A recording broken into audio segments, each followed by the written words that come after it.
અખો ભગત કહે છે, કથા સુણી સુણી ફૂટ્યા કાન, તોય ન આવ્યું બ્રહ્મ જ્ઞાન. અખો ભગત કહે હવે કરવું કેમ, આટલી વાર સાંભળી તોય એમનું એમ. અખો ભગત કહે છે આટલી વાર સાંભળીને તો એમનું એમ. આપણે સાંભળી નાખીએ, કારણ કે અહીંયાથી આવે ને અહીંયાથી વહી જાય. કથામાં આવો ને ત્યારે એક બાજુનો કાન બંધ રાખો, થોડુંક અંદર ઉતરે, અને અંદર ઉતરશે ને તો જીવન કંઈક ધન્ય બનશે.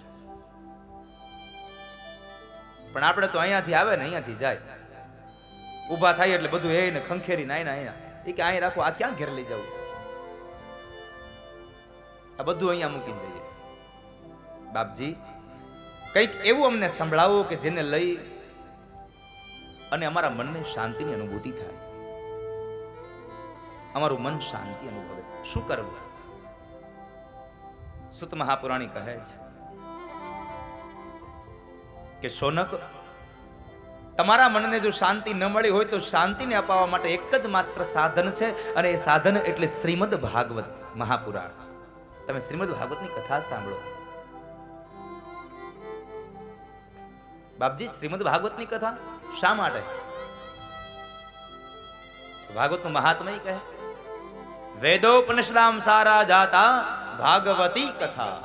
વેદ અને ઉપનિષદનો જેમાં સાર સમાયેલો છે, વેદ અને ઉપનિષદ નહીં, એનો સાર છે.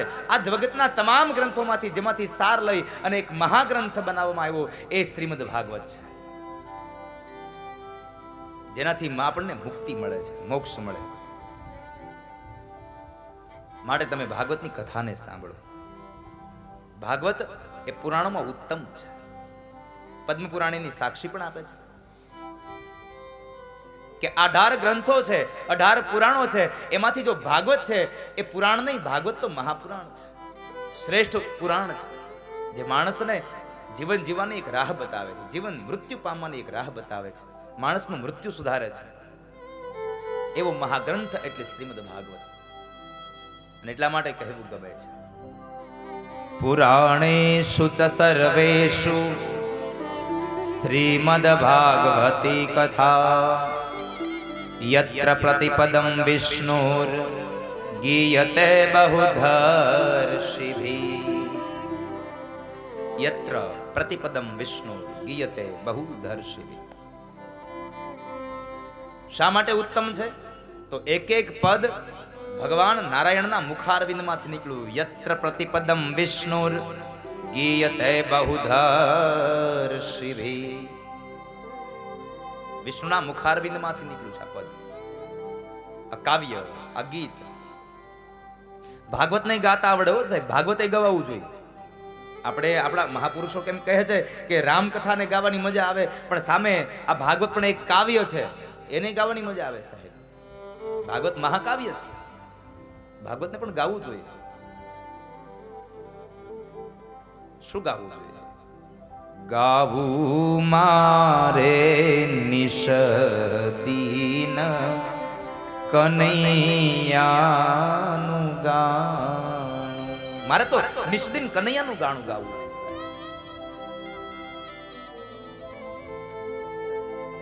મારા મનની અંદર જે વિચારો સ્ફુરે છે એ સદૈવ માટે વિચારો ભગવાનના નામના હોય સાહેબ.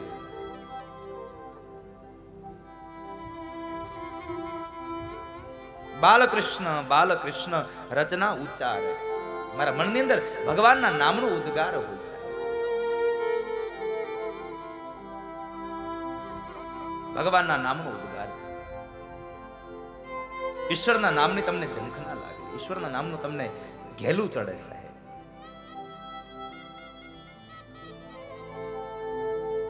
ભગવાનના નામનો તમે કીર્તન કરજો.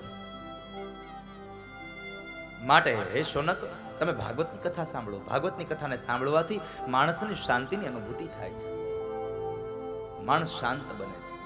અને તમે જો આ ભાગવતની કથામાં આવ્યા પછી તમને જરાય ઉકળાટ થાય, અહીંયા આટલી ગરમી હોય છતાં પણ આપણે એક જગ્યાએ બેસીએ, શું કામ? એને અહીંયા પરમ શાંતિની અનુભૂતિ થાય છે. હા, તનની શરદી, કદાચ આ તનની ગરમીને તમે દૂર નહીં કરી શકો આ ભાગવતમાં. તમે અહીંયા આવશો તો તમને તનની ગરમી દૂર નહીં થાય, પણ આજની વ્યાસપીઠથી ચોક્કસ કહીશ કે તનની ગરમી દૂર થાય કે ન થાય એની મને ખબર નથી, પણ જે માણસ આ ભાગવત સાંભળે ને એને મનની ગરમી તો હટી જાય છે સાહેબ, મન તો શાંત થાય છે, મન શીતળતાની અનુભૂતિ કરે છે. માટે તમે ભાગવતની કથાને સાંભળો. વેદ અને ઉપનિષદોનો જેમાં સાર છે, વેદોપનિષદામ સારા જાતા ભાગવતી કથા. વેદ અને ઉપનિષદનો જેમાં સાર સમાયેલો છે, કોઈ એક ગ્રંથનો નહીં, તમામ ગ્રંથોનો જેમાં સાર લીધો છે. અને બનવા સંજોગ છે ભાઈ, કોઈકને બટેટાનું શાક ભાવે, કોઈકને સેવ ટમેટાનું શાક ભાવે, અને રોજ આપો તોય ખાય.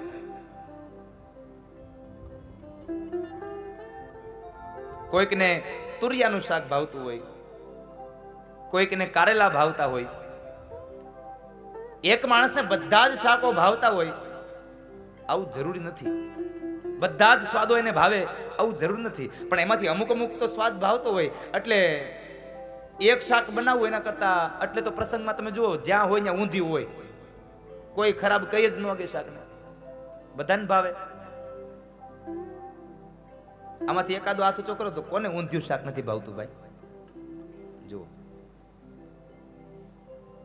બધાયના હાથ નીચે. શું કામ? એને એમાંથી જે સ્વાદ જોઈએ એ મળી જાય છે. એમાં ગુવાર સામો દેખાય, નથી ભાવતો તો એ નીકળી જાય. જીવનમાં જેમ સાહેબ તમને જે નથી ભાવતું તમે એક બાજુ છોડી દો છો ને, એમ આ જીવનની અંદર, આ જિંદગીમાં પણ તમારા જિંદગીમાં જે લાયક નથી ને એને સાહેબ અનલાયક કરી દેજો, જેથી કરીને તમારું જીવન ન બગડી જાય, તમારા ઉપર ખોટી કમેન્ટો ન થાય. એને છોડી દેવું. જે તમારા જીવનને બરબાદ કરે છે એવા એવા એવા ગુણોને છોડી દેવા, એને ન રાખવા. વેદ અને ઉપનિષદનો સાર છે, એટલા માટે તમે શ્રીમદ ભાગવતની કથાને સાંભળો. તો બાપજી, અમને આ કથાની અંદર ખૂબ રતિ થઈ છે. રતિ કહેતા યાને ભક્તિ, અમને ભાવ જાગ્યો છે. એક કામ કરો ને, તમે અમને આ ભાગવતની કથા સંભળાવો. આ કથાનો શું ફાયદો? પહેલો પ્રશ્ન મેં આપને કહ્યો હતો, આ કથાનો શું ફાયદો? કથાનો મૂળ ફાયદો છે કે આ કથા મૃત્યુ મંગલ બનાવે છે. આ કથા મૃત્યુ મંગલ બનાવે છે. અને મૃત્યુ એનું જ મંગલ હોય જેનું જીવન સારું હોય. જીવનમાં કેમ જીવવું એનો માર્ગ બતાવે, જીવનમાં કેમ મરવું એનો માર્ગ બતાવે શ્રીમદ ભાગવત. મૃત્યુ મંગલ બને. આ ભાગવતથી તમને મુક્તિનો જે ભય છે એ ભય છૂટી જશે. મૃત્યુ નહીં છૂટે હો તમારું, આ વાત યાદ રાખજો. તમારું મૃત્યુ નહીં છૂટે ભાગવતથી, પણ મૃત્યુનો ભય અવશ્ય છૂટી જશે.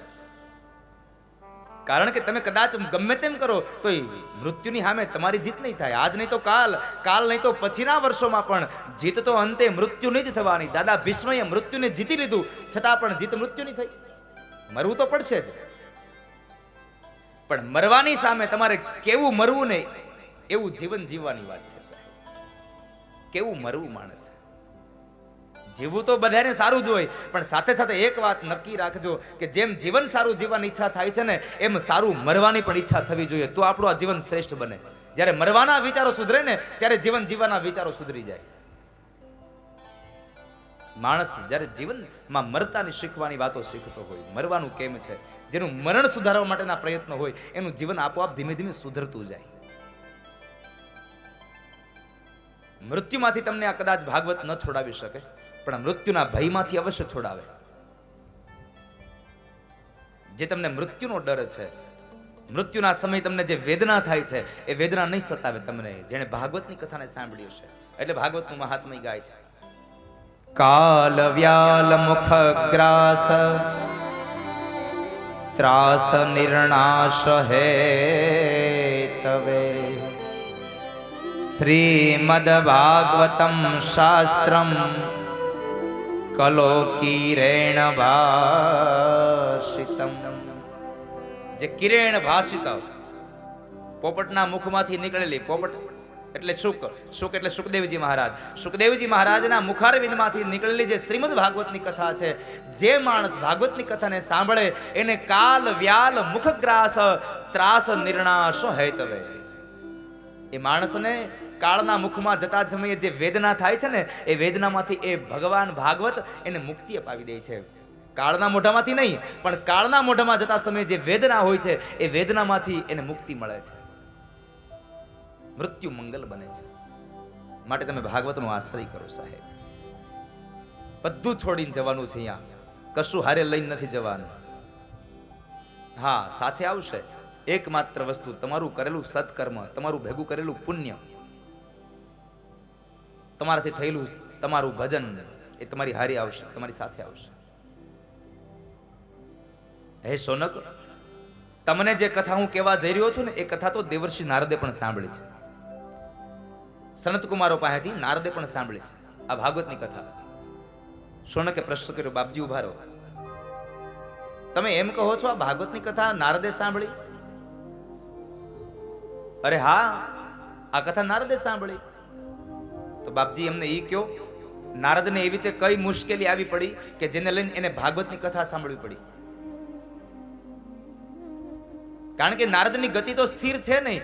ગાયને દોહવાનો જેટલો સમય થાય એટલો સમય પણ એક જગ્યાએ નહીં બેસી શકે, આવો દક્ષનો એને શ્રાપ છે. અને છતાં પણ એ માણસ 7 દિવસ એક જગ્યાએ બેસી અને આ કથા સાંભળી, તો આની પાછળનું મૂળ રહસ્ય હું? આની પાછળનું મૂળ કારણ શું? લાલો કોઈ દી લોભ વગરનો લોટે નહીં, તો આની પાછળનું મૂળ કારણ શું? નારદે કથા સાંભળી. નકર આ દુનિયામાં કહેવાય છે કે અજગર કરે ન ચાકરી, પંછી કરે ન કામ. અજગર કોઈ દી કોઈની ચાકરી ન કરે અને પંછી કોઈ દી કોઈનું કામ ન કરે, પણ ગરજ હોય તો બધું કરે. તો આ શા માટે? આ કથા જરા વિસ્તારથી અમને કહો. સાંભળો સોનક, એક વખતના સમયે બરાબર દેવર્ષિ નારદ ખિન્ન મને, વિચારોના વમળોમાં ગૂંચવાયેલા એ નારદ, ચહેરા ઉપર કઈક ચિંતાની રેખાઓ છે, અને એ ચિંતા સબર નારદ બરાબર ગંગાના કિનારે નીકળ્યા છે. અને ગંગાના કિનારે સામે સનત કુમારો મળ્યા, અને સનત કુમારોએ દેવર્ષિ નારદને પ્રશ્ન કર્યો. નારદને પ્રશ્ન કર્યો છે. ભાગવતનું મહાત્મા કહે, કથમ બ્રહ્મદીન મુખ કુત ચિંતાતુરો ભવાન ત્વરિતમ ગમ્યતે કુત્ર કુતશ્ચાગમનમ તવ.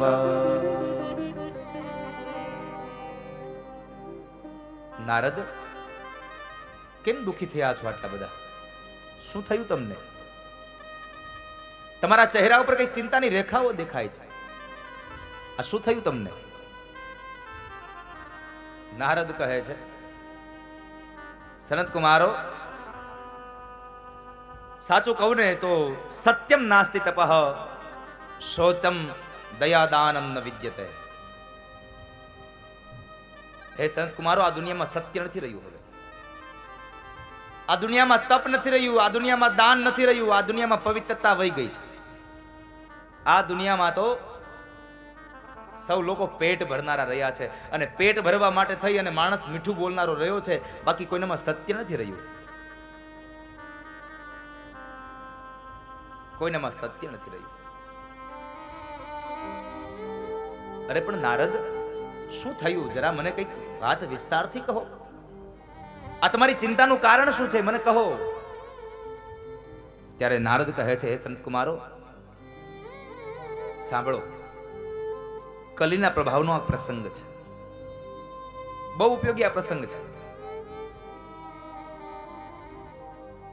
માત્ર જો આને કથાના રૂપમાં જ નહીં, આધ્યાત્મિક અર્થમાં સમજાવવું, એ જો તમને અંદર ઉતરશે તો તમને આ પ્રસંગ બહુ ઉપયોગી છે. સંત કુમારો, કલીના પ્રભાવની કથામાંથી આ એક પ્રસંગ હું આપને કહું કે હું જ્યારે ગંગાના કિનારે આવ્યો ને, ત્યાર પહેલા હું આ ધરતીમાં અન્ય લોકમાં ફરતો ફરતો બરાબર હું યમુનાના કિનારેથી આમ પસાર થયો, અને યમુનાના કિનારે એક યુવાન સ્ત્રીએ મને 2 હાથ જોડીને પ્રાર્થના કરી, ભો ભો સાધુ ક્ષણમ તિષ્ઠ મચ્ચિંતામપી નાશય. હે સાધુ, થોભી જાઓ, એક ક્ષણ માટે રોકાવો. ભો ભો સાધુ ક્ષણમ તિષ્ઠ, ઉભા રહો. કેટલી વાર? તો કહે છે મારું દુઃખ દૂર થાય એટલી વાર. મચ્ચિંતા મપી નાશય. હે સાધુ પુરુષ, તમે મારા દુઃખને દૂર કરો, મારી વ્યથાને આપ દૂર કરો. નારદજીના પગ થંભી ગયા. પ્રશ્ન કર્યો છે, એ સ્ત્રી તું કોણ છે? શા માટે રડે છે? આ તારા ગોદની અંદર મસ્તક રાખીને સુતેલા આ બે વૃદ્ધ પુરુષો આ કોણ છે? શા માટે તું રડે છે?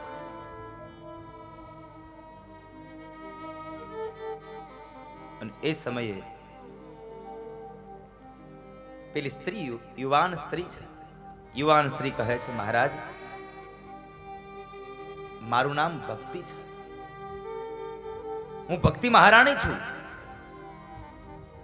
અને મારી ગોદમાં સુતેલા આ બે વૃદ્ધ પુરુષો મારા દીકરા છે. નારદની આંખો આશ્ચર્યચકિત બની ગઈ, કાન ચમકી ઉઠ્યા. હું ભક્તિ મહારાણી છું અને મારી આ ગોદમાં સુતેલા બે વૃદ્ધ પુરુષો એ મારા બે દીકરા છે. આ શબ્દને સાંભળી અને નારદને ખૂબ આશ્ચર્ય થયું. આ હું શું સાંભળું છું, શું જોઉં છું? મા યુવાન અને દીકરાઓ વૃદ્ધ, આવું તો દુનિયામાં પહેલી વાર જોયું. આવું કેમ બન્યું? આ કલીનો પ્રભાવ છે. આ કલીનો પ્રભાવ છે.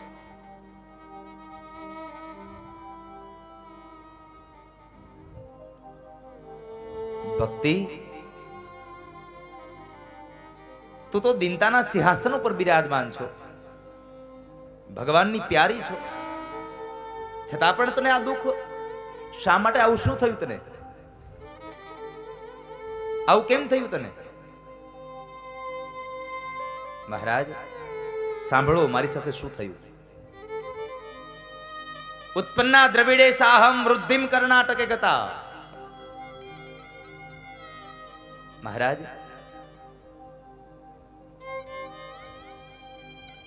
ઉત્પન્ના દ્રવિડે સાહમ, હું દ્રવિડ દેશમાં ઉત્પન્ન થઈ. કર્ણાટકમાં મને વૃદ્ધિ મળી, હું મોટી થઈ.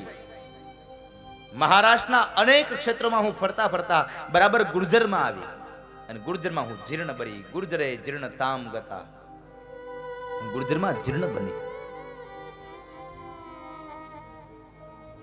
પણ ગુર્જર ક્ષેત્રમાંથી પસાર થઈ અને હું ફરી પાછી યમુનાના કિનારે આવી, અને યમુનાના આ ધરાની અંદર મેં જે સ્નાન કર્યું ને, આ જળમાં સ્નાન કર્યું, મને મારું યૌવન પાછું મળ્યું. પણ મારા બે દીકરાઓ આ વૃદ્ધના વૃદ્ધ રહ્યા અને એ આળસ મરડીને સૂઈ ગયા છે. મહારાજ હું આપને પ્રાર્થના કરું છું, મારા બે દીકરાને જગાડો, અને તમે જો મારા બે દીકરાને નહીં જગાડો તો મારી એક વાત સાંભળી લો. ઇદમ સ્થાનમ પરિતજ્ય વિદેશે ગમ્યતા મયા. મહારાજ હું વિદેશમાં ચાલી જઈશ. ઇદમ સ્થાનમ પરિતજ્ય વિદેશે ગમ્યતા મયા. હું આ સ્થાનને છોડીને જતી રહીશ. અરે પણ ભક્તિ, તારે ક્યાંય જવાની જરૂર નથી. હું તારા બે દીકરાઓને જગાડીશ. તને હું ગેહે ગેહે જને જને પહોંચાડીશ. ઘરે ઘરમાં એક એક વ્યક્તિ પાસે તને પહોંચાડીશ. તારે ક્યાંય જવાની જરૂર નથી. દેવર્ષિ નારદે ભક્તિ મહારાણીના એ શબ્દો સાંભળ્યા. પણ એક શ્લોકમાં, એ શ્લોકમાં જરા છેલ્લા અંતિમ ચરણમાં એક શબ્દ વાપર્યો છે, ગુર્જરે જીર્ણતામ ગતા. ઘણા વિદ્વાનો, ઘણા પંડિતો, ઘણા કથાકારો કહે છે ગુર્જર એટલે આપણું ગુજરાત. પણ ગુર્જર એટલે ગુજરાત નથી સાહેબ. ગુજરાતમાં ભક્તિ કોઈ દી ઘરડી ન થાય. મારું માનવું છે ત્યાં સુધી આ ગુજરાતમાં ભક્તિ ઘરડી નથી થઈ. આ ગુજરાતમાં તો ભક્તિ થન ગને છે, અને આ ભક્તિ થન ગને એનું મૂળ પ્રમાણ, એનું મૂળ પરિણામ તમે જુઓ તો આ મારુતિ ધૂળમંડળના જેટલા સભ્યો છે બધા નવયુવાનો છે, અને નવયુવાનોમાં જ્યારે ભક્તિ હોય ને ત્યારે થન ગનતી હોય સાહેબ. આ બધા નવયુવાનો છે.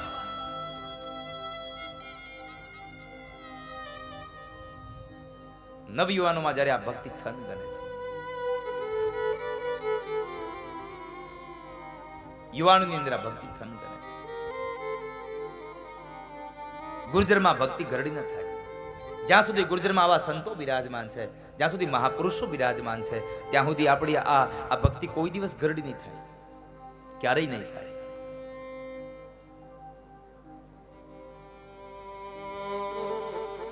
કેટલી જગ્યાએ સાહેબ તમે જુઓ તો હરિહરના હાથ પડે છે.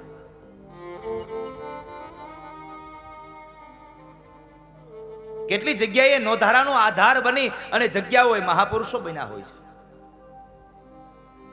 એ બેઠા હોય છે. જ્યાં સુધી આવા મહાપુરુષો આવા સદાવ્રતો ચલાવે છે ને, ત્યાં સુધી ભક્તિ આ ગુજરાતમાં કોઈ ગરડી ન થાય, ક્યારેય ન થાય.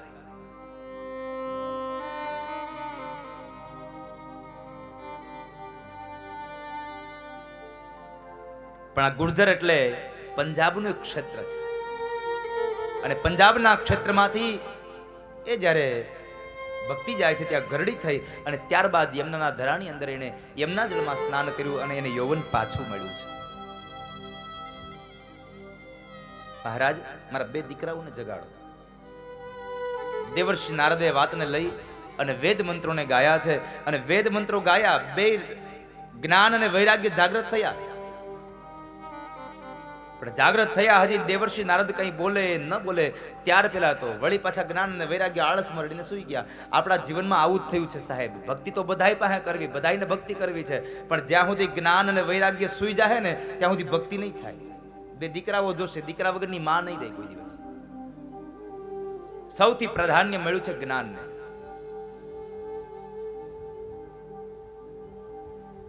જે માણસમાં જ્ઞાન આવે એ માણસને વૈરાગ્ય લાગે, વૈરાગ્ય લાગે એટલે ભક્તિ થાય, અને ભક્તિ થાય એટલે ભગવાન મળે મળે ને મળે, એમાં કોઈ સંશય નથી સાહેબ. જ્યાં ભક્તિ ત્યાં ભગવાન હોય છે,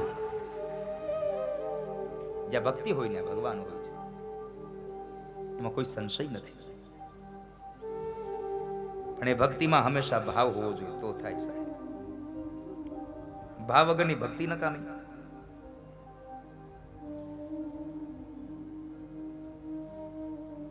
આળસ મરડીને સૂઈ ગયા અને ફરી વાર ભક્તિ મહારાણી કહે છે, મહારાજ આને જાગૃત કરો, નહીં તો ઇદમ સ્થાનમ પરિતજ્ય વિદેશે ગમ્યતામયા, હું વિદેશમાં ચાલી જઈશ.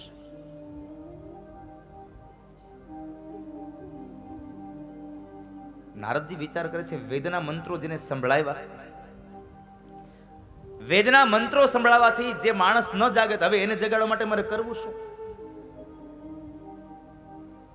હવે ભક્તિને જવા તો દેવાય નહીં. અને નારદે કહ્યું, ભક્તિ તારે ક્યાંય જવાની જરૂર નથી, તું અહીંયા જ રહે. હું હમણાં તારા 2 દીકરાઓને જગાડવાનો કોઈનો કોઈ ઉપાય શોધી અને હમણાં પાછો આવું, પણ તું અહીંયા રહેજે, તું અહીંયાથી ક્યાંય જતી નહીં સાહેબ. કારણ ભક્તિ હશે ને તો એકના એક દિવસે ભગવાન આવશે આવશે ને આવશે, પણ તમારી ભક્તિમાં શ્રદ્ધા હોવી જોઈએ. બિનુ વિશ્વાસ ભક્તિ ન હોય. તમને વિશ્વાસ ન હોય તો ભક્તિ કઈ કામની નથી. ભરોસો હતો એ શુદ્ર જ્ઞાતિની એ શબરીબાઈ, ભીલ જ્ઞાતિની એ શબરીબાઈ. આપણે એક વ્યક્તિને આમંત્રણ દઈએ, એને આપણું આવવાનું કઈ ઠેકાણું ન હોય, અને કદાચ એક વખત આપણને એમ કહે કે હું આ વારે આવું છું, એ વારે ન આવે, એક વખત આપણે જતું કરીએ, બીજી વખત આપણે એને આવવાની સમાચાર મળે, આપણે તૈયારી કરીએ, બીજી વખતે આવવાનું નક્કી કરી ન આવે, એટલે ત્રીજી વખત આપણે તૈયારી કરીએ, 3 વખત વધીને તૈયારી કરી શકીએ, પછી ચોથી વખત તૈયારી ન કરીએ, એને જઈ આવું ત્યાં આવે. આવું આપણે કરીએ, આપણે થાકી જાય 3 વખતમાં. શબરીબાઈ થાયકા નહોતા સાહેબ. આ જીવનભર એમણે કોઈ દિવસ ન થાયકા. સવારનો સૂર્ય ઉગે અને આખી શેરીને, આખી બજારને, એ રસ્તાને સાફ કરે, કારણ આજ મારા ઠાકોર આવશે, આજ મારો ભગવાન આવશે.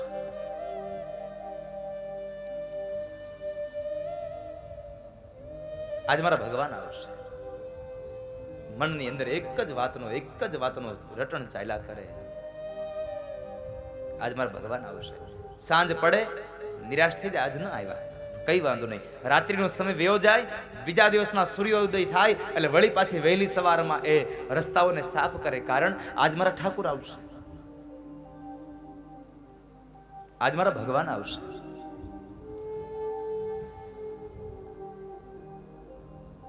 પણ જેને શ્રદ્ધા હોય, ભરોસો હોય, ત્યાં ભગવાન આવે છે સાહેબ, એમાં કોઈ સંશય નથી. ભગવાનને આવવું પડે છે,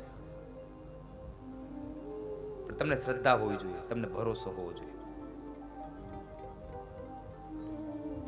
આપણો ભરોસો કેટલી ઘડી હોય? જ્યાં સુધી આપણું ધાર્યું થાય ને ત્યાં સુધી આપણો ભરોસો ભગવાનમાં હોય. જેવું આપણું ધાર્યું થતું બંધ થઈ જાય એટલે ભગવાનમાં ભરોસો ઉડી જાય.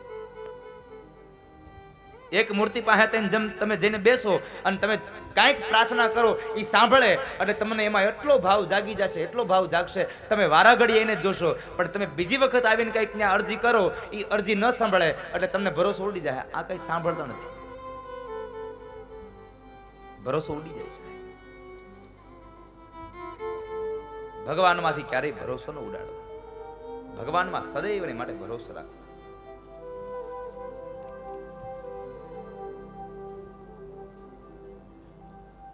સનત કુમારો, મારી ચિંતાનું મૂળ કારણ એ છે કે મેં વેદના મંત્રો સંભળાવ્યા છતાં પણ જ્ઞાન અને વૈરાગ્ય જાગૃત ન થયા. અમારા જ્ઞાન ને વૈરાગ્યને જાગૃત કરવા શું કરવું? મારે જગાડવો હોય માણસને તો શું કરવું? અને જગાડવાની વાતમાં પથારીમાં સૂતેલા માણસને જગાડવાની વાત નથી કરતો હું.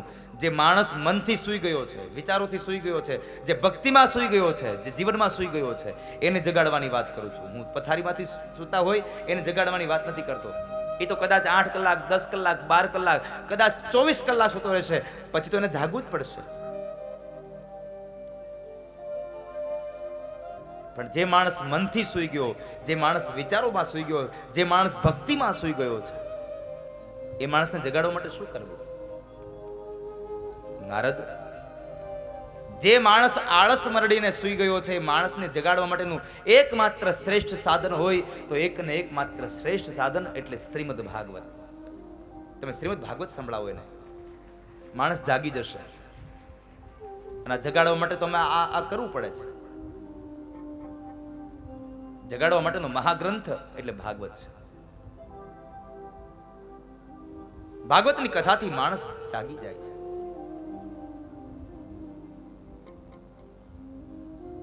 જીવન જીવવાનો રાહ મળે છે.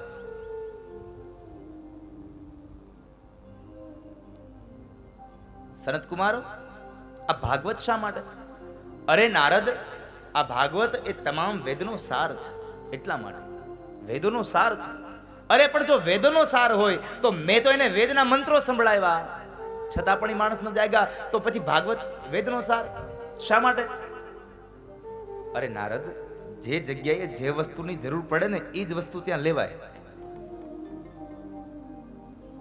જમીનમાં ખાડો ખોદવો હોય, અણી બે વસ્તુમાં હોય, કોષમાં પણ અણી હોય અને સોયમાં અણી હોય. પણ જમીનમાં ખાડો ખોદવા માટે સોય ન લેવાય, ત્યાં કોષ લેવી પડે. અને કપડાને સીવવાના હોય તો ત્યાં કોષ ન હાલે, ત્યાં પછી એને સોય જ લેવી પડે. જે જગ્યાએ જે વસ્તુનો ઉપયોગ થતો હોય એ જ વસ્તુ આપવી જોઈએ. બહુ સીધી વાત છે. ખાંડ શેમાંથી બને તો કહે છે શેરડીમાંથી.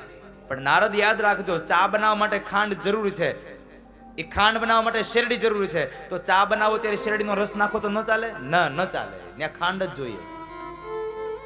જે વસ્તુનું જે જગ્યાએ જરૂર છે એ વસ્તુને આપો. એટલા માટે કહે છે તમે ભાગવતની કથા સંભળાવો. વેદોપનિષદામ સારા જાતા ભાગવતી કથા. વેદ અને ઉપનિષદનો સાર છે, એટલે ભાગવતની કથા સંભળાવો. મહારાજ, હે સંત કુમારો, માણસને જગાડવા માટે ભાગવત છે. આ કળિયુગમાં જગાડવા માટેનું સાધન, આ કળિયુગમાં જો માણસને સૂઈ ગયો હોય એને જગાડવા માટેનું સાધન હોય તો માત્ર એક જ, કલો કેશવ કીર્તના. કૃષ્ણનું કીર્તન કરાવો, ભગવાનના નામનો મહિમા ગવડાવો. માણસ જાગી જશે.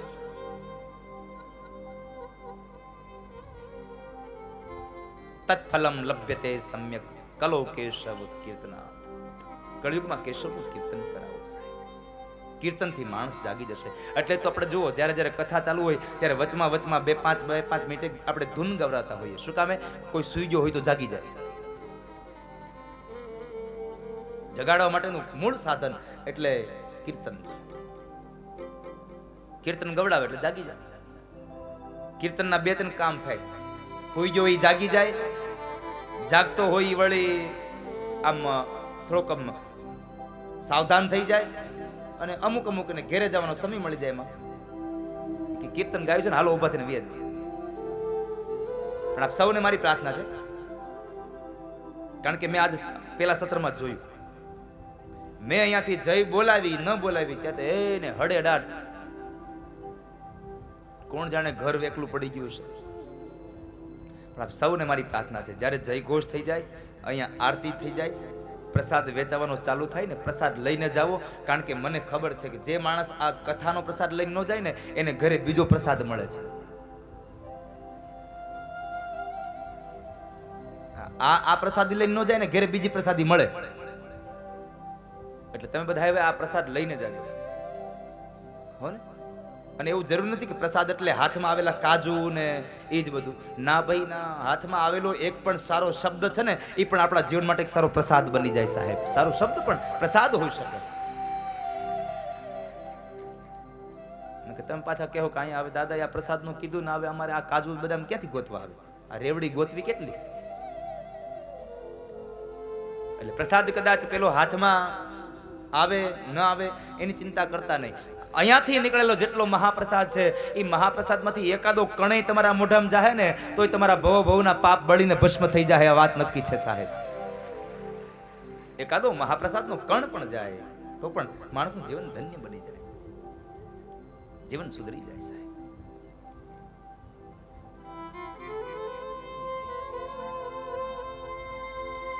યત ફલમ નાસ્તિ તપસા ન યોગે ન સમાધિના તત્ફલમ લભ્યતે સમ્યક કલો કેશવ કીર્તનાથ. કલો કેશવ કીર્તનાથ. કળયુગમાં તો કેશવનું કીર્તન એ જ માણસને ફળ આપનારું છે, માણસને જગાડનારું છે. સનત કુમારો કહે છે નારદ તમે ભાગવતને સંભળાવો એટલે માણસ જાગી જશે. નારદે સીધું કીધું સંત કુમારો હું ભાગવતને સાંભળવા બીજે તો ક્યાં જાઉં, અને તમારા જેવો વક્તા મને બીજે મળે ક્યાં. એક કામ કરો, તમે જ મને ભાગવતની કથા સમજો. ગંગાના કિનારે સનત કુમારો ભાગવતની કથા કહેવા માટે તૈયાર થયા છે. ગંગાના કિનારે ભાગવતનો મહિમા ગવાય છે. આ સત્સંગનો મહિમા છે સાહેબ. સત્સંગનો બહુ મોટો મહિમા છે આ દુનિયામાં. આ સંતો સત્સંગ કરાવે, સંતો જ્ઞાનનો ઉપદેશ આપે, ધર્મની સારી વાતો કરે.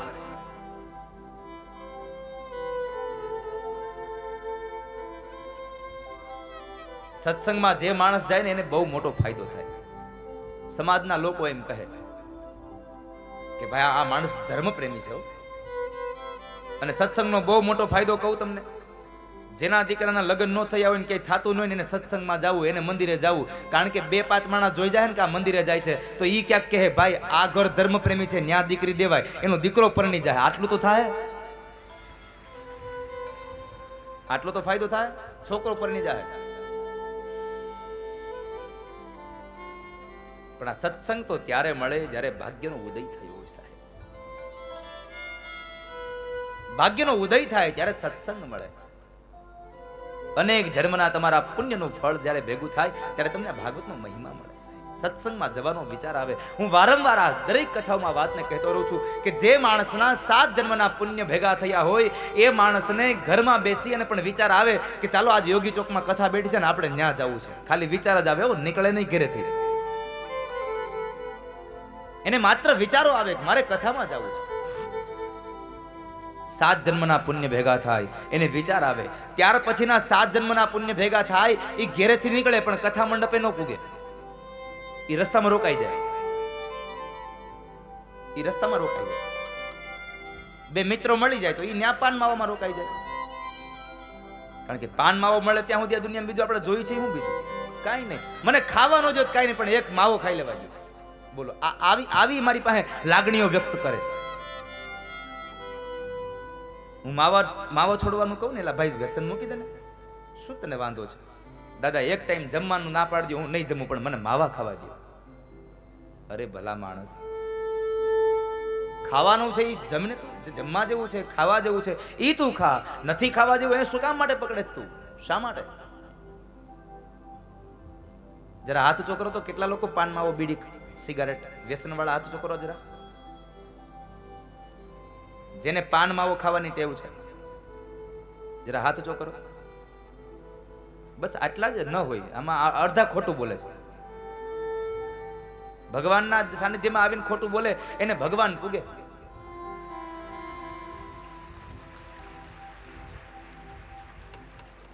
હવે બોલો તો કેટલા જણા સાચું બોલજો. હવે કેટલા જણા આમ જો વધી ગઈ નહીં. હું કહેતો તો મને ખબર હોય.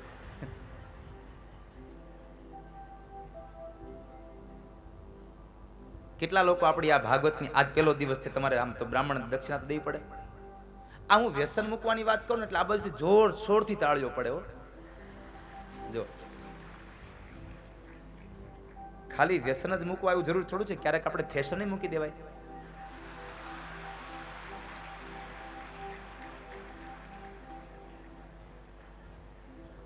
મને ખબર હતી તમે તૈયાર જ હતા. ભરી બંધ વારો આવે એટલે ફોડી નાખ્યા. ચાલો આજે શરૂઆત કરીએ. ચાલો આજે આ લક્ષ ટીવીના માધ્યમથી આટલો મોટો બહોળી પ્રમાણમાં જ્યારે એક ધર્મ સંપ્રદાયમાં એક ભાવિક ભક્તોનો વર્ગ બેઠો છે. કેટલા લોકોને વ્યસન મુક્તિ માટે મારી કથામાં જોડાવું? જરા હાથ ઊંચો કરો. કેટલા લોકોને વ્યસન મૂકવાનું છે? જેને વ્યસન છે એને. હો કાળુભાઈ તમે તો હાથ લેવા દો. કેટલા લોકોને વ્યસન છોડવા? જરા જેને છોડવા એ પોતાની જગ્યાએ ઊભા થઈ જાવ. ચાલો મને એટલી ખબર પડે. જેને આ કથામાં વ્યસન છોડવા અને કોઈને કોઈ મોકલતા નહીં. વજુભાઈ તમારે મેં તો કહ્યું તમે કથાની રાહ જોવો દિવાળી સુધી. અમુક માણા તો કથા એ કે વ્યસન મૂકવા હાટું કથા કરવી મારે. વાહ પાક્કું છે. હું તમને આજે અહીંયા સ્ટેજ ઉપર છેલ્લે જ્યારે કથા વિરામ થાય ને ત્યારે જેને જેને વ્યસન મૂક્યા છે ને એક સાથે મારી પાસે આવજો અને આ લોકોના નામ જાહેર કરજો. કારણ કે હું તમને એક વાત કહી દઉં, આપણી આ કથાની સૌરાષ્ટ્રમાં જેટલા પણ પેપરો ન્યૂઝપેપરો જાય, સંદેશ, ગુજરાત, આજકાલ, અકીલા, સાંજ સમાચાર, આ બધાની અંદર મારુતિ ધૂન મંડળની જે કથા છે એનો જોરશોરથી પ્રચાર થઈ રહ્યો. કારણ કે વિસાવદરમાં મારા એક મિત્ર છે રેન્જભાઈ મહેતા અને એ પ્રેસ રિપોર્ટર છે. એટલે એમણે કીધું છે કે દાદા જો મારુતિ ધૂન મંડળના સભ્યો વિધવા બહેનોના પતિઓના મોક્ષાર્થે આવું જો ધર્મ કાર્ય કરતા હોય તો મારે બીજું ક્યાં કાંઈ કરવું, ખાલી કલમ ચલાવી છે ને. તો જેટલા 7 દિવસના સારા સારા મેસેજ હશે ને આ બધા હું પેપરોમાં આપવા માટે તૈયાર છું. એટલે એને પણ એકવાર તાળીઓ જ વધાવો. એ પણ આપણી કથામાં આવવાના છે. ખૂબ ભાવીલા છે માણસ. જોકે ગઈકાલથી જ ચાલુ કરી દીધું એને આપણી કથાનું તો જાહેરાત ત્યાં સૌરાષ્ટ્રમાં. એટલે જેટલા લોકો વ્યસન મૂકશે ને એના નામ આપણે પેપરમાં અપાવી દેવું. એટલે આની જરા નોંધ કરજો ભાઈ. અને અહીંયા વ્યસન મૂક્યા પછી ખાઈ અને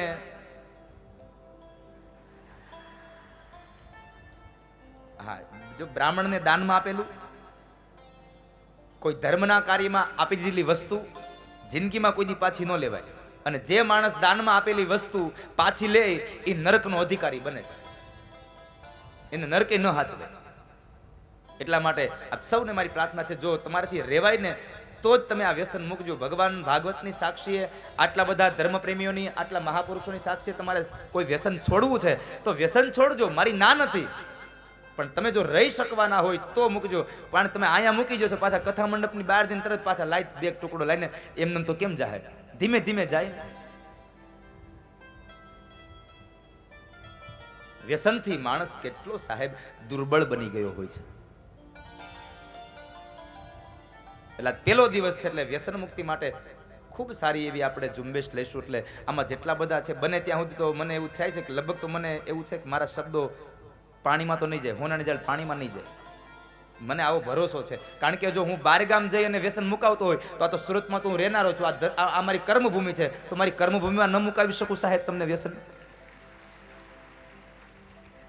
હું બારગામ જઈને જો મુકાવી શકતો તો અહીંયા તો તમને વડથી કહી ગયેલા એ હું તમારા ગામનો છું, મૂકો નહીં.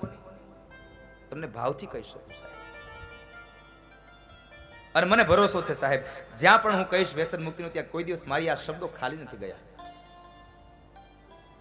હમણાં તો ભેસવડીની કથા ચાલતી હતી બાપુ સ્વામી. એમાં અહીંયા સુરતમાં જે કારખાનું છે અને સુરતના હીરાના કારખાનામાં એ કારખાનાના માલિકે એક સરસ મજાનું ટીવી મુકાઈ દીધું અને લક્ષ ચેનલ ત્યાં ચાલુ કરી દીધી. એણે એવું કહ્યું કે તમારા લોકોને હીરા ગમાય તો ગમ, બાકી હાથ દે જીગતદન કથા સાંભળવી. કે એને હીરાના કારખાનાની અંદર ટીવી મુકાઈ દીધું. અને એટલું નહીં સાહેબ, પણ હું આ વ્યસન મુક્તિની વાત કરતો હતો ને ત્યાં 32 કારીગરો હતા. આ 32 પાન માવા ખાવા વાળા હતા. અને 32 એક આરે સંકલ્પ કર્યો અને ફોન કર્યો ત્યાં ભેસવડીમાં. અમારે કદાચ પિયુષભાઈ ત્યાં એના સાક્ષી છે.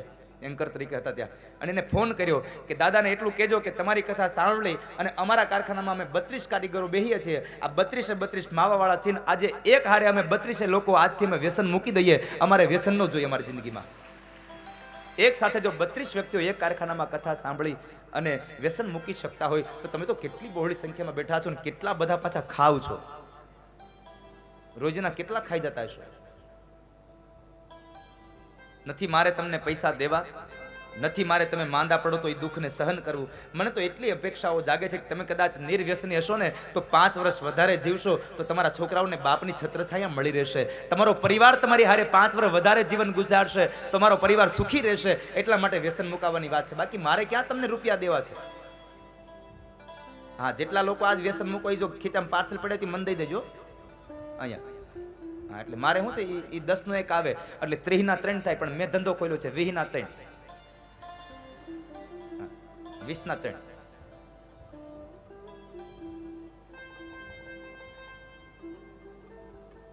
સાત જન્મના પુણ્ય બીજા 7 જન્મના ભેગા થાય ત્યારે માણસ ઘરેથી નીકળે છે. ત્યાર પછીના ત્રીજા 7 જન્મના પુણ્ય ભેગા થાય ત્યારે માણસ આ કથા મંડપની અંદર આવે, પણ કથા ન સાંભળવા મળે. તમે હમણાં સામો સીધો જ પ્રશ્ન કરશો, દાદા કથા મંડપમાં આવ્યા પછી શું થાય? કથા સાંભળવા મળે? ના, ન મળે. કારણ કે તમે કથા મંડપમાં આવો, હું વ્યાસપીઠે આવું અને હું કથા ચાલુ કરું ન કરું ત્યાર પેલા તમારા ખીચામાં ફોન આવે, ઘરે હાલો મહેમાન આવ્યા, ઊભું થઈને ભાગી જવાનું. ભાગ્યમાં હોય તો સત્સંગ મળે. એટલે ભાગવતનું મહાત્મ્ય ગાય. ભાગ્યોદયેન બહુ જન્મ સમર્જિતેન સત્સંગ મંચ લભતે પુરુષો યદાવે. ભાગ્યોદયેન બહુ જન્મ સમર્જિતેન, અનેક જન્મોના તમારા પુણ્યનો જ્યારે ભાથું ભેગું થાય, એનો ઉદય થાય ત્યારે તમને આવી ભાગવતમાં જવાનો, આવી ભાગવત સાંભળવાનો અવસર પ્રાપ્ત થાય. કોટી જન્મ સમુત્થેન, તમારા કોટી જન્મનો જ્યારે તમારો પુણ્ય ઉદય થાય ત્યારે તમને ભાગવત સાંભળવા મળે છે, એમને ન મળે સાહેબ. આ ભાગવતનો પ્રારંભ થયો, જ્ઞાન યજ્ઞનો પ્રારંભ થાય, અને એ પ્રારંભની અંદર ભગવાન ભાગવત એ શ્રીનાથજીનું વાંગમય સ્વરૂપ છે. 12 સ્કંદે ભગવાનના 12 અંગો છે, એની કથા બતાવી. ભાગવતનો જ્ઞાન યજ્ઞ પ્રારંભ થયો, અને એ જ્ઞાન યજ્ઞમાં એક બહુ મહત્વની વાત કરી કે ભાગવતને સાંભળનાર માણસને મુક્તિને શોધવા માટે ન જવું પડે. આપણે શું કહીએ, મોક્ષ મેળવવા માટે ક્યાં જવું, શું કરવું. મોક્ષ મેળવવા માટે બીજું કંઈ કરવાની જરૂર નથી. જેને મોક્ષ મેળવવો છે ભાગવતને સાંભળી લે એટલે એને મોક્ષ મળી જાય સાહેબ. ભાગવત સાંભળે એટલે મુક્તિ મળી જાય છે. ભાગવતનો શ્લોક કહે છે કે યસ્યા શ્રવણ માત્રેણ મુક્તિ હિ કરતલે સ્થિતા. જે માણસ આ ભાગવતની કથાને સાંભળે છે એને મુક્તિ પોતાના હાથની અંદર મળી જાય છે. માટે ભાગવત સેવા જેવો ગ્રંથ છે, ભાગવતને પીવા જેવો ગ્રંથ છે. પીવો હોય તો ભાગવતનો રસ પીજો સાહેબ. સેવા જેવો ગ્રંથ છે, ઘરમાં રાખવા જેવો ગ્રંથ છે. ખાલી ગ્રંથ ઘરમાં રાખવાથી તમને મુક્તિ નહીં મળે. એ ગ્રંથને તમારી અંદર ઉતારવો પડશે તો મુક્તિ મળશે, નકર નહીં મળે. ગ્રંથને વાંચવાથી ને મુક્તિ નહીં મળે. એ ગ્રંથને વાંચ્યા પછી એને સમજવો પડે સાહેબ. સમજ્યા પછી એને જીવનમાં ઉતારવો પડે તો મુક્તિ મળે, નકર ન મળે.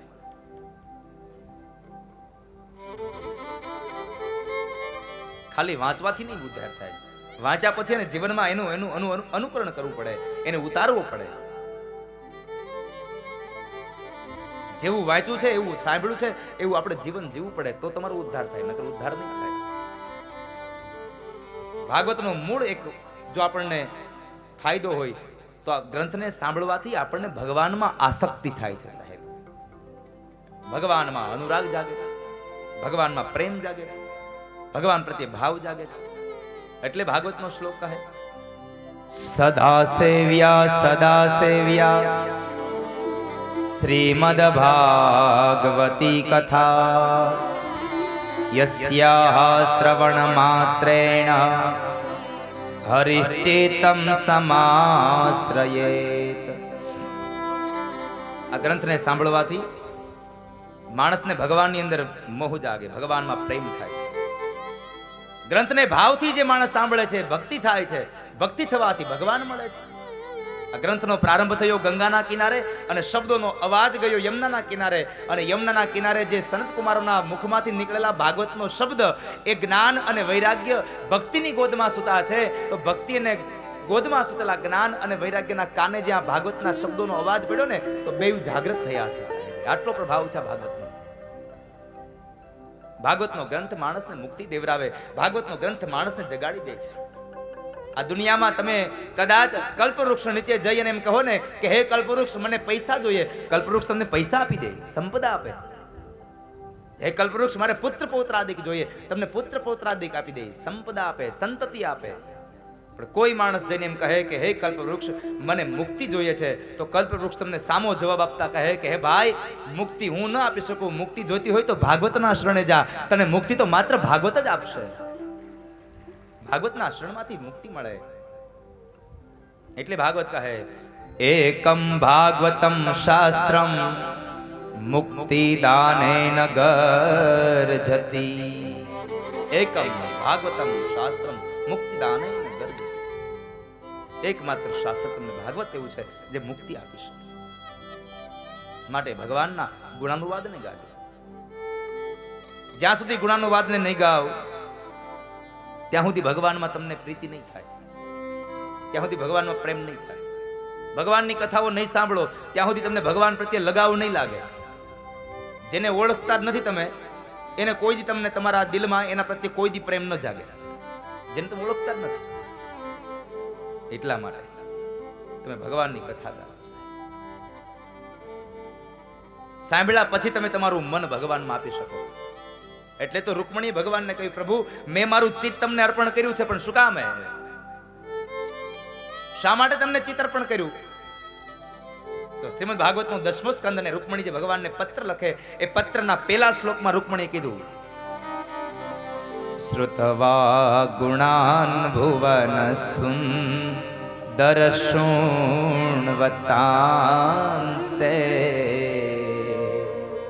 નિરવિશ્ય કર્ણ વિવરે હરતોંગતાપમ.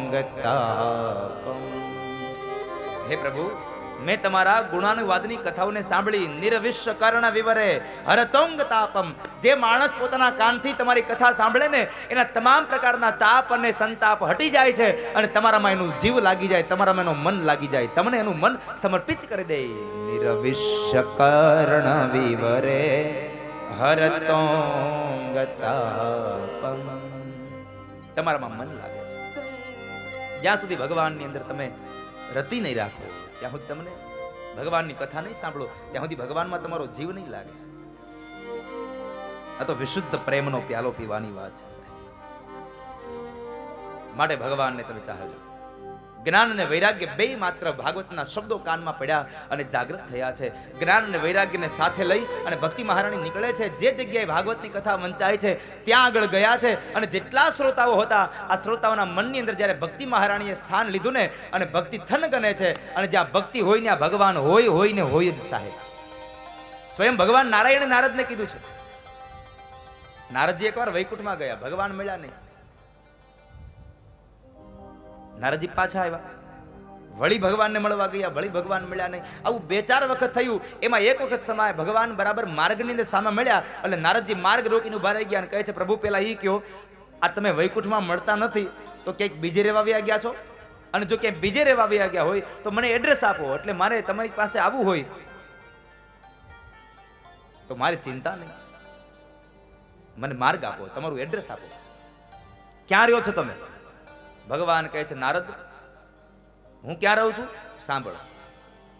નાહમ વસામિ વૈકુંઠે યોગીનામ હૃદયે નચ. નારદ નથી હું વૈકુંઠમાં રહેતો, નથી મોટા મોટા યોગીઓના હૃદયમાં રહેતો. નારદે પ્રશ્ન કર્યો તો તમે રહ્યો છો ક્યાં? નથી તમે વૈકુંઠમાં રહેતા, નથી યોગીઓના હૃદયમાં રહેતા, તો ક્યાં રહ્યો છો તમે? અને ભગવાન બોલ્યા છે તો સાંભળનાર હું ક્યાં રહું છું. મદ ભગતા યત્ર ગાયંતી તત્ર તિષ્ઠામિ નારદ. નારદ જ્યાં જગ્યાએ મારા ગુણાનુવાદ ગવાય છે, જ્યાં મારી ભક્તિ થાય છે, જ્યાં મારા કીર્તન ગવાય છે ત્યાં જઈને હું રહું છું. તો હવે તમારે બધાને એક વાત મનમાં લખી નાખવાની. જો ભગવાન બોલ્યા હોય કે મદ ભક્તા યત્ર ગાયંતી તત્ર તિષ્ઠામિ નારદ, જ્યાં મારી ભક્તિ થાય છે ત્યાં હું રહું છું, જ્યાં મારા ગીત ગવાય છે ત્યાં હું રહું છું. તો અહીંયા આપણે ભગવાનની ભક્તિ કરવા અને ભગવાનના ગીત ગાવા બેઠા છીએ. તો આ કથાના પંડાલમાં કોઈ ના કોઈ જગ્યાએ ભગવાન કૃષ્ણ આવીને બેઠા હશે, આ વાત સત્ય છે. તો જ આટલું માણસો અહીંયા આવીને બેહે, નકર કોણ આવવા તૈયાર છે સાહેબ? અહીંયા આ મેદાન તો કેટલા દિવસથી અહીંયા પડ્યું હતું, કોઈ ન આવ્યું. આજ શા માટે આવ્યા? તો કહે છે આજે ભગવાન પધાર્યા, આજે ઈશ્વર આવ્યા છે. એટલે તો સામૈયા કર્યા, ઈશ્વર પધાર્યા છે. કથાનો મહિમા છે. આ કથા માત્ર સાંભળવાથી મુક્તિ મળે છે. સનતકુમાર શૌનકાદિક ઋષિ મુનિઓએ સુત નામના મહાપુરુષને પ્રશ્ન કર્યો, બાપજી આ તમે એમ કહો છો કે આ કથા સાંભળવાથી મુક્તિ મળે, મરેલાની પાછળ કથા કરો તો મુક્તિ મળે, તો શું આ સાચા, આ વાત સાચી છે? અને જો સત્ય હોય તો તમારી પાસે કોઈ એનું પુરાવો ખરો? ભલે ને ઇતિહાસની કથા હોય, પણ જો તમારી પાસે પુરાવો હોય તો મને આ પુરાવો કહો. હા નારદ, હા શૌનક, સાંભળો, મરેલા માણસની પાછળ કથા કરવાથી પણ એને મુક્તિ મળે એની કથા છે. આત્મદેવ નામના બ્રાહ્મણની કથા છે, જેને પુત્રના વિયોગની અંદર જે માણસ મૃત્યુ પામવા માટે નીકળે છે.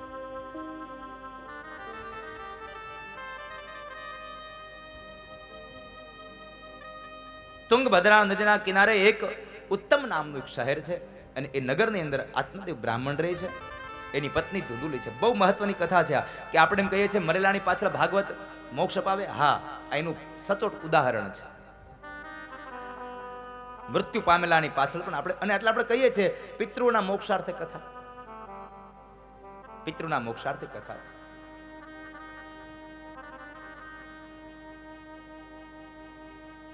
આત્મદેવ નામના બ્રાહ્મણ અને ધુંધુલી નામની એની પત્ની છે.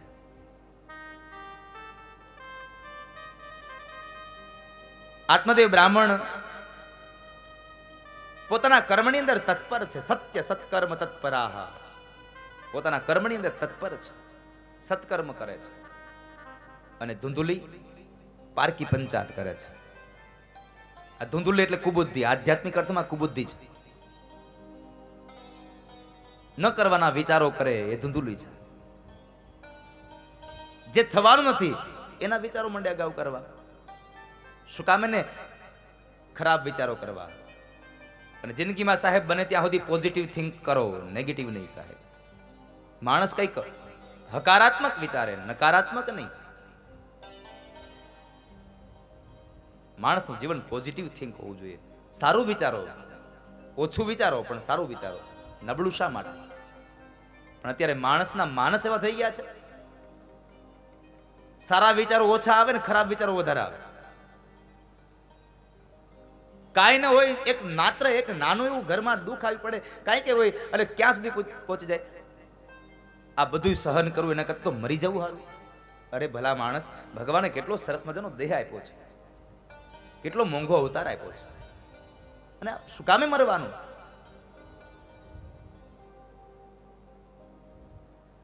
જીવનમાં સુખ અને દુઃખ તો આવવાના સાહેબ. તડકો ને છાંયો, આ રાત છે તો સૂર્ય ઉગશે એટલે સવાર થવાની સાહેબ. આ રાત જતી રહેશે, નહીં ચાલે. એમ તમારા જીવનમાં દુઃખ આવ્યું છે તો સમયાંતરે દુઃખ જતું પણ રહેશે અને સુખ આવશે. દુઃખના સમયમાં કોઈ દિવસ ખરાબ વિચારો ન કરવા સાહેબ. ભગવાનનું યજન કરવું, ઈશ્વરનું યજન કરવું. હું સદૈવ એને માટે કહેતો રહું છું કે બિલ્વ મંગલ પોતાના સ્તોત્રમાં કહે છે 3 અવસ્થામાં ભગવાનનું યજન કરો. જ્યારે સુખ હોય ત્યારે ભગવાનને ભજો, દુઃખ હોય ત્યારે ભગવાનને ભજો, અને તમારો અંતિમ સમય હોય ત્યારે ભગવાનને ભજો. આ 3માં શું થશે? તો સુખમાં ભગવાનને ભજવાથી તમને સદબુદ્ધિ મળશે. પૈસો થાય ને, ભગવાન સંપદા આપે ને તોય ભગવાનને ભજવા. શું કામ? ને એ પૈસો આપ્યા પછી આપણી બુદ્ધિ ભ્રષ્ટ ન થઈ જાય, એટલે ક્યાં વાપરવાની એની બુદ્ધિ મળે, સદબુદ્ધિ મળે. એટલા માટે જ્યારે પૈસો મળે ત્યારે ભગવાનને ભજવા, પૈસા સુખ આવે ત્યારે ભગવાનને ભજવાથી સદબુદ્ધિ મળે છે. જ્યારે દુઃખ આવે ત્યારે ભગવાનને ભજવાથી માણસને ધૈર્ય મળે છે, ધીરજ મળે છે. એટલે માણસ નાસીપાસ ન થાય. દુઃખ આવે તો ખરાબ વિચારો ન કરવા, ભાંગી ન પડવું, પણ ભગવાનને ભજવા. અને એક વાત મારી યાદ રાખજો, જીવનમાં આવનારા દુઃખોના પર્વતો કાયમને માટે બરફના હોય છે, દુઃખના પર્વતો કોઈ દી પથ્થરના ન હોય સાહેબ. દુઃખના પર્વતો તો એ બરફના હોય છે, અને બરફ એકના એક દિવસે ઓગળી જવાનો, એમાં કોઈ સંશય નથી. માટે તમારે દુઃખમાં હરી ન જવું. દુઃખનો પર્વત બરફનો છે, એક દિવસ ગળી જશે, ઓગળી જશે.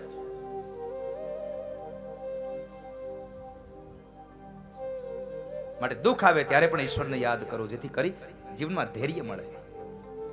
ત્યારબાદ અંતિમ સમય હોય ત્યારે તમે ભગવાનને યાદ કરવાથી માણસને મુક્તિ મળે. એટલે બિલ્વમંગલ કહે છે, સવારમાં સ્તોત્ર ગાયું,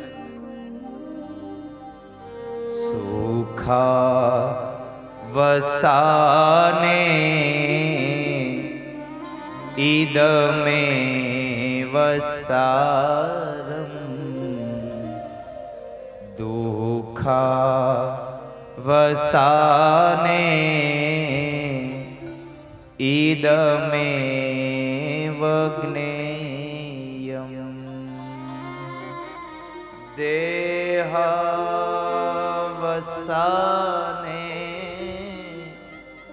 ઈદમે વચાપ્યમ ગોવિંદ દમો દરમાધવૈતિ દેહાવસાને ઈદમૈવ જાપ્યમ. માટે ગોવિંદનું ધ્યાન ધરો સાહેબ, ઈશ્વરના નામનો ગુણાનુવાદ કરો. આત્મદેવ બ્રાહ્મણને ઘરે તમામ વાતનું સુખ છે, પણ એક શેર માટીની ખોડ છે. એટલે આત્મદેવ બ્રાહ્મણ ખૂબ દુઃખી થયા અને આત્મહત્યા કરવાના વિચારથી તેઓ જંગલમાં ગયા છે. આત્મહત્યા કરવા જાય ત્યાં કોઈ મહાપુરુષનો હાથ પકડ્યો, ભાઈ શું કરો છો તમે? આ કોણ છો તમે? શા માટે આપઘાત કરવા આવ્યા છો? આત્મહત્યા શા માટે? આવું તે જીવનમાં કયું દુઃખ આવ્યું?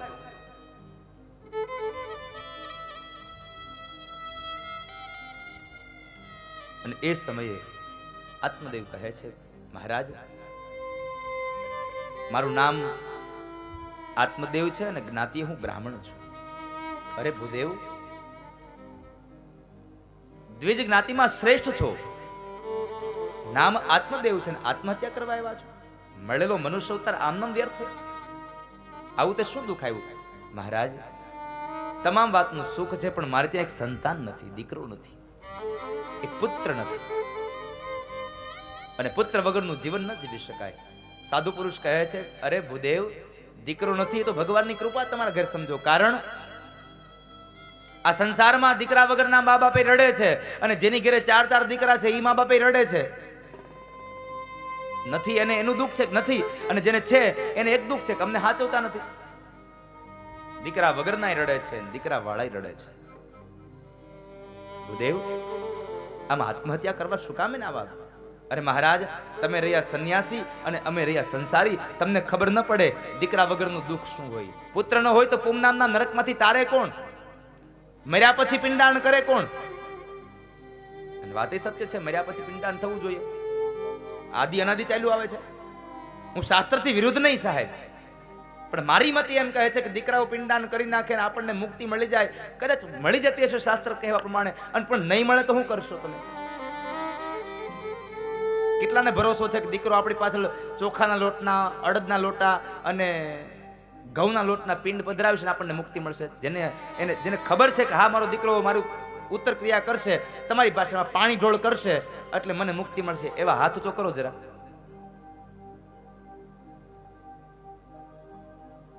બધાને ખબર છે ને કે આમાં કઈ નક્કી નહીં, તો તમે તમારા દીકરાને કહીને જાઓ ને કે હવે નહીં કરતા.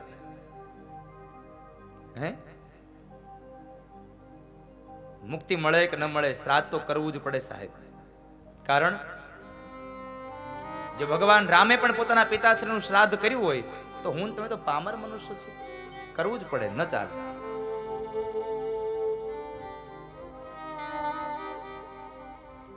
દીકરો ન હોય તો પૂમ નામના નરકમાંથી તારે કોણ? પિંડાણ કરે કોણ? અરે સાહેબ, દીકરો પિંડદાન કરે ને આપણને મુક્તિ મળે ને, એના કરતા હું એક વાત તમને કહું, યાદ રાખજો. દીકરો ઘઉંના લોટના, અડદના લોટના, ચોખાના લોટના પિંડ તો કરશે જ, સમાજને દેખાડવા માટે તો દેખાડવા માટે. એ પિંડ પધરાવશે, પીપળા હેઠે બેસશે, ભલે એના મોઢામાં માવો ચાલુ હોય, એ માવો ખાતો ખાતો એ પિંડદાન કરશે. વાંધો નથી મને, પણ ઈ કદાચ પિંડદાન કરે, ઈ ભાવ ન હોય, કદાચ પિંડદાન પહોંચે ન પહોંચે કઈ ખાતરી, પણ દીકરો પિંડદાન કરે કે ન કરે એની આશા વગર તમારે જાવ હોય તો એક કામ કરો, તમને ભગવાને આ પંચમહાભૂતનો મોટો પિંડ આપ્યો છે ને 5 ફૂટનો, આ પિંડ આપ્યો છે, એ પિંડ તમે તમારી જાતે જ ભગવાનના ચરણારવિંદમાં સમર્પિત કરીને જાઓ, પછી દીકરો પિંડદાન કરે કે ન કરે એની કોઈ આશા ન રહે સાહેબ. તમારી જાતે પિંડદાન કરો, તમારી જાતે આવા યજ્ઞમાં જ્યારે તમે કોઈક નાનો પિંડ અર્પણ કરશો ને તો પણ ભગવાન તમારી આ પિંડદાનની ક્રિયાને માની લેશે. ભગવાનની પૂજા કરો સાહેબ. આવો જ્યારે યજ્ઞ ચાલતો હોય તો આવા યજ્ઞમાં પણ કોઈક આહુતિ આપતા જાઓ. કેટલી કોઈકની આપણને દુઆ મળશે, કોઈકનો દીકરો ભણશે આ પૈસાથી, કોઈકનું ઘર ચાલશે આ પૈસાથી, કેટલી દુઆઓ મળશે. આજે માગવાનો સમય આવ્યો છે. એક બ્રાહ્મણનો સંતાન છો ને એમણે માગવું એ અમારો ધર્મ છે, બ્રાહ્મણનો હક છે તમારી પાસે માગવાનો. એટલા માટે આજ હું મારી જોડી ફેલાવીને કહું છું કે તમારે આ મારી 7 દિવસની કથા સાંભળી અને તમારે મને જે દક્ષિણા આપવી પડે ને એ દક્ષિણા તમે મને નહીં આપતા, મારે નથી જોતી સાહેબ, મારા ઠાકુર મને ગમે ત્યાં બીજા આપી દેશે આ દક્ષિણાના બદલામાં, પણ તમારે મને જે દક્ષિણા આપી છે એ તમે મારુતિ ધૂન મંડળને તમે આપજો, તમારી દક્ષિણા મને મળી ગઈ છે સાહેબ. કારણ કોઈકના ઘરની અંદર ચૂલો જગશે, કોઈકનો દીકરો ભણવા જશે, કેટલું પુણ્ય મળશે. ભગવાને આપ્યું હોય ને તો આપતા જજો. માવા વાળાને ખાસ કહું છું, એક દી માવા ઓછા ખાજો પણ દેતા જજો. અવસર આવ્યો છે પણ આપણે તો રાહ જોતા હોય, હજી થોડું કઈક કોક કે આમ કરે તેમ કરે. પણ મારી એક મને એક સૂત્ર બહુ ગમે છે, મને હમણાં એક પુસ્તકમાં વાંચ્યું, લોખંડને વાળવા માટે થઈ અને માણસ ગરમ થવાની રાહ જોતો હોય. લોખંડનો એક સળિયો હોય મોટો જાડો, એને વાળવો હોય તો એને ગરમ કરવા માટે એની રાહ જોતો હોય. એ ગરમ થાય પછી આને વાળું, ગરમ થાય પછી આને વાળું. પણ એ પંક્તિમાં બહુ સુંદર લખ્યું હતું કે લોખંડના સળિયાને વાળવા માટે ગરમ થવાની રાહ ન જુઓ, હથોડાના ઘા એટલા મારો ને કે લોખંડનો સળિયો આપોઆપ ગરમ થઈ જાય ને વળી જવો જોઈએ સાહેબ. તમે ઘા જેટલા કરો એ લોખંડનો સળિયો આપોઆપ ગરમ થઈ જાય, એને ગરમ કરવાની રાહ ન જુઓ. તમારી જાતે પિંડદાન કરીને જાઓ. મહારાજ કાં તો તમે મને સંતાન આપો અને કાં તો મને મરવા દો. મહાપુરુષ કહે છે લાતો કે ભૂત બાતો સે નહીં માનતા, આને દીકરાના નામનું ભૂત વળગ્યું છે. પણ જ્યાં સુધી દીકરો આને પાટું નહીં મારે ત્યાં સુધી આને નહીં સમજાય. મહાત્માજી એક ફળ ઉતારીને આપ્યું, લે ભાઈ લ્યો ભૂદેવ, આ તમારા પત્નીને ખવડાવજો અને તમારા ઘરે સંતાનની પ્રાપ્તિ થશે, તમારા ઘરે દીકરો થશે.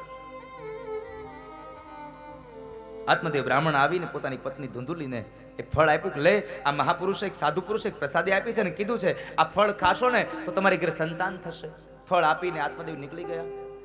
ધુંધુલી વિચાર કરે ખાવ ન ખાવ, જો ખાઈશ તો હું ગર્ભવતી બનીશ અને ગર્ભવતી બનીશ તો મારા ઉદરની અંદર બાળક રહેશે, બાળકને લઈ મારે નહીં ક્યાંય અવાય, નહીં ક્યાંય જવાય, નહીં ક્યાંય ખવાય, નહીં ક્યાંય પીવાય, કેટલા બંધનો લાગી જશે મને. ફળ ખાવાનો વિચાર માંડી વાળ્યો, પણ કરવું શું?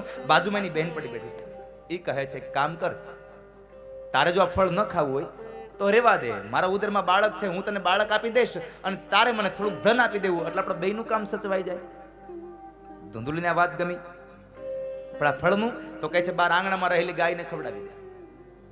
ફળ ગાયને ખવડાવ્યું. સમય વ્યતીત થયો. ધુંધુલીએ પોતાના પતિ આત્મદેવને છેતરે છે અને કહે છે હું ગર્ભવતી છું. અને આમ કરતા કરતા ધુંધુલીની બહેનપણીને ત્યાં બાળકનો જન્મ થયો. એ બાળકમાં દીકરો આવ્યો. કોઈને ખબર ન પડે એમ ધુંધુલીને આપ્યો. એટલે ધુંધુલીએ આત્મદેવને સમાચાર આપ્યા કે આપણી ઘરે દીકરાનો જન્મ થયો. આત્મદેવ ખૂબ રાજી થયા. સમય વ્યતીત થયો. પેલું ફળ આપ્યું તો એ સંતની પ્રસાદી હતી અને સંતની પ્રસાદી ક્યારેય નિષ્ફળ ન જાય. એટલે ગાયે પણ એક બાળકને જન્મ આપ્યો. આખું શરીર માણસનું છે પણ માત્ર એના કાન છે, એ કાન માત્ર એક ગાયના કાન જેવા છે.